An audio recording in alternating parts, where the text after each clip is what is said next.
অরণ্য সুন্দরী ঝাড়গ্রামকে সবুজায়নের মাধ্যমে আরও সুন্দর করে তোলার লক্ষ্যে বৃক্ষরোপণ কর্মসূচি নিল নয়গ্রাম ব্লক যুব তৃণমূল কংগ্রেস।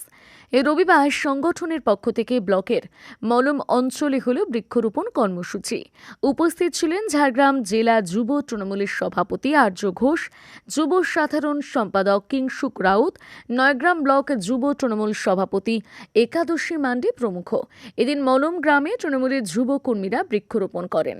কর্মসূচি সম্পর্কে জেলা যুব নেতা বলেন, প্রকৃতির অপরূপ সৌন্দর্যের জন্য ঝাড়গ্রাম অরণ্য সুন্দরী নামে পরিচিত। সেই অরণ্য সুন্দরীকে আরও সুন্দর করে তোলার জন্য এই বৃক্ষরোপণ কর্মসূচি। নয়গ্রাম ব্লক যুব তৃণমূল কংগ্রেসের পক্ষ থেকে আমরা বৃক্ষরোপণের কর্মসূচি নিয়েছিলাম। সেটা আমরা নয়গ্রাম ব্লকের 4 নম্বর মলম অঞ্চল থেকে এই কর্মসূচি আমরা শুরু করলাম। যেহেতু আপনারা জানেন যে আগামী 5ই জুন বিশ্ব পরিবেশ দিবস, সেটাকে মাথায় রেখে আমরা আজ থেকে সেটা শুরু করেছি মানুষজনের মধ্যে প্রচার এবং প্রসার করার জন্য, যাতে আগামী দিনে বেশি করে গাছ বা বৃক্ষরোপণ করা যায়।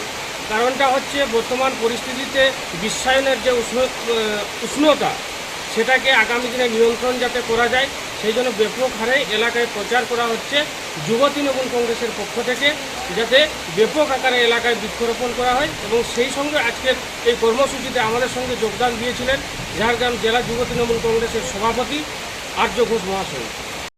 ছিল